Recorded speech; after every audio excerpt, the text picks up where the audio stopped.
इकडं चाललं आहे आमच्या कस्तुरीचा आकाशकंदील बनवायचं काम. तिला शाळेतच बनवायचा होता, पण तिला काही सुचलंच नाही. मग तिनं घरी येऊन परत बनवला. छान बनवला होता. मला विचारत होती, मम्मा कसा बनवला आहे? म्हटलं छान बनवला आहे. तिच्या मनाने खूप छान बनवला होता. मग गेलो होतो आम्ही कपडे आणायला. पोरांना कपडे घ्यायचे होते आणि इथं सारिकामध्येच आम्ही कपडे घेत असतो. इथे चालली होती कस्तुरीची चॉईस, हा नको तो नको. मग घेतले शेवटी. आज काय एवढी गर्दी नव्हती त्या मानाने, कारण की होई शनिवार रविवार गर्दी. हे संगमनेर बस स्थानक आहे. थोड्या वेळा थांबलं होतं, काम होतं आमचं. नंतर हर्षूला पण कपडे घ्यायचे ते, त्याच्या पप्पांना पण घ्यायला लावले मी बळजबरी. ते काही घेतच नव्हते. म्हटलं नाही घ्या तुम्ही पण.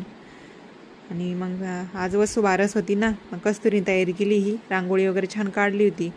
पणत्या वगैरे पण तिनंच लावल्या होत्या आणि तिनंच तयारी केली सगळी.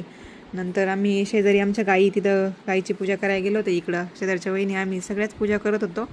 मी केली अगोदर पूजा गाईची. छोटेसं वासरू आहे, मग तिची पूजा केली आम्ही. नंतर यांच्या कामावरून आली ती मिठाई, मग ती पण खाल्ली थोडी थोडी. कोणाला कोणती आवडते, कोणाला कोणती आवडते ते घेत होतं आपलं सगळे. मी पण थोडीशी खाल्ली. ते चाललं होतं, प्रत्येकाने आपल्या आवडीची घेतली.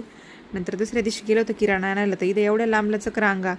म्हटलं आता केव्हा नंबर लागायचा बाई आपला, पण लागला, लवकरच लागला नंबर.